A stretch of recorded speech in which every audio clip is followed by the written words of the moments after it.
NFL playoffs are about to happen. 13 teams trying to win a Super Bowl, and also Dallas participating for 2 rounds. So I'm gonna go through every single one of the teams and give you their insight on how they're gonna lose to the 49ers. Also, I'm gonna try blurring out my swears, so let me know if you like that. Alright, let's go. This season was so surprising for the Texans. As a sports YouTuber, I've been known for always being right and never having a wrong opinion ever, so it was so surprising that I got the Texans wrong this season. This season, CJ Stroud has been playing absolutely out of his mind. There's a small chance they win a playoff game, but there's no way they're gonna beat the Ravens. Though I'll probably be wrong about that part too. This is the part where my mic suddenly stops working, so I have to get a new one. Trust me, it doesn't sound worse, it just sounds different, okay?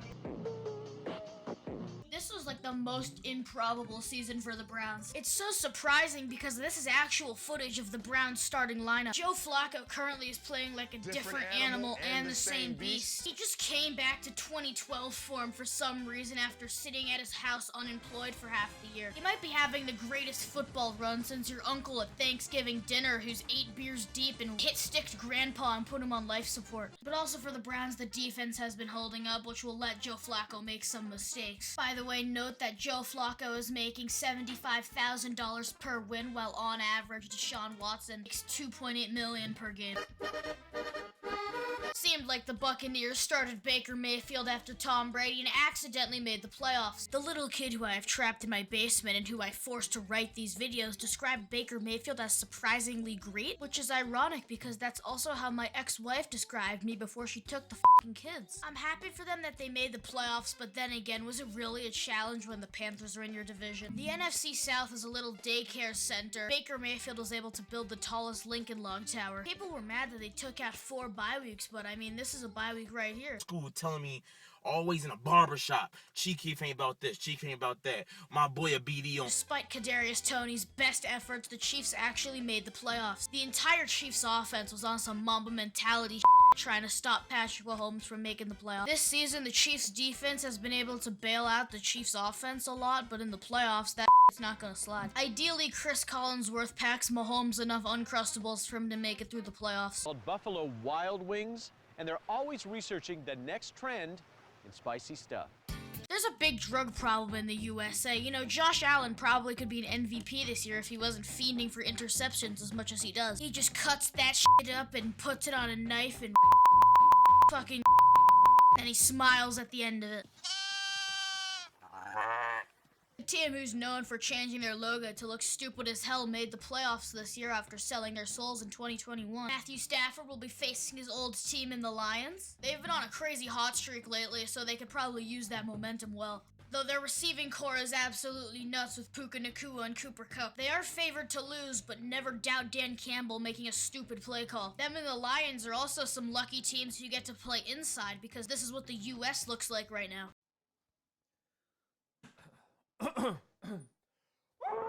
The Packers found their 3rd franchise quarterback in a row, which is absolutely crazy. Which is crazy because the Bears are 0 for 84. Them playing the Cowboys was probably their best possible matchup. If I keep talking about the Packers, I'm just gonna start making fun of the Cowboys, and I want to save that for my whole Cowboys section.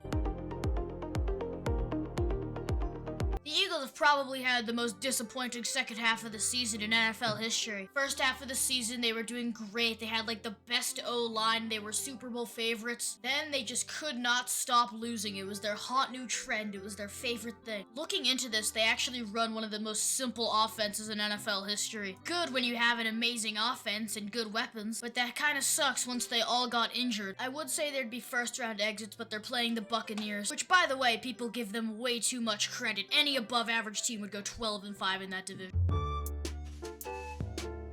I have a lot to say about the Dallas Cowboys, and most of it's negative, but I'll start with the things that I think are good about them. Cowboys have a top 5 defense and the #1 offense in the league, and Dak Prescott is one of the best quarterbacks in the league right now. So you might be thinking right now, oh, they'll do great in the playoffs, but here's my counter argument.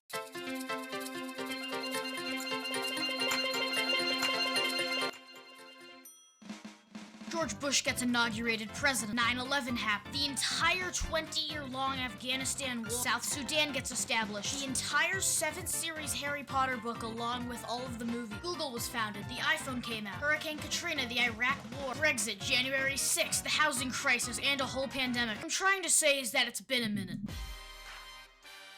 Mike Tomlin's black magic bullshit somehow got them back into the playoffs this year. If you don't believe it's magic, they went 10-7 with Kenny Pickett. Though the deal with the Steelers the past 5 years is that they're required to lose the first round of the playoffs. The issue with it is that they never take any steps forward, so they can never get a good pick. So long as Mike Tomlin is coaching there, they will never make anything more than a wild card run. And if you disagree, please leave a comment. I don't read them. The Detroit Lions offense is really good, but their defense is bad, which is why they're really good at beating bad teams. But because of Dan Campbell, they can will wins into existence. The Rams are playing Matt Stafford's old team, so it might get emotional for him, which will raise the stakes. There's actually a huge advantage for the Lions, because the Lions have literally nothing to prove. By the way, comment below which of the 5 presidential candidates you've liked the most since the Lions last won a playoff game. Gosha's trainer is Bogdan Dolby.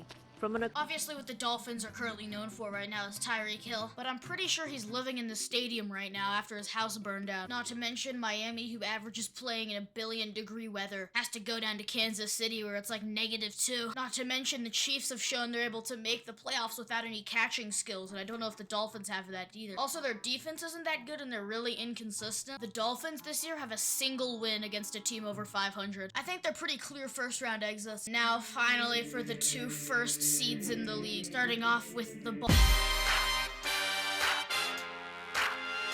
A lot of people before this season didn't believe how good Lamar Jackson was at leading a team. By the way, people is me. Lamar Jackson is the clear frontrunner for MVP and led his team to an amazing record. They also have one of the better defenses in the league, except their passing has been a little bit off. They've been able to show the league that when they're not injured to hell, they're actually good. They have been known for having playoff struggles in the past, but I think Lamar Jackson is old enough that he's able to get over it now. But also having the bye week is a stupidly unfair advantage. And now for the NFC representatives. Can we get... There's a reason I put Final Boss music for their team. These guys, if they don't choke their game away and I get really embarrassed, are one of the best teams in the past 10 years. Brock Purdy right now is playing like a top 5 quarterback. Is that true? Probably not, I don't know. But people say that because of how fucking good this offense is. Christian McCaffrey is the #1 running back in the league and it's not even close. He's having a 1,000-yard season as a running back in 2023. Their wide receiver 1 and 2 are both top 10 in wide receivers this season. All of this makes them 2nd in the league in offense. Not to mention their defense is still absolutely crazy. The amount of star power on this team is able to get them the 1st seed. Well, that's every team gone through. There's only one thing left. What are my Super Bowl predictions? The San Francisco 49ers versus the Buffalo Bills. If you disagree, you can suck my...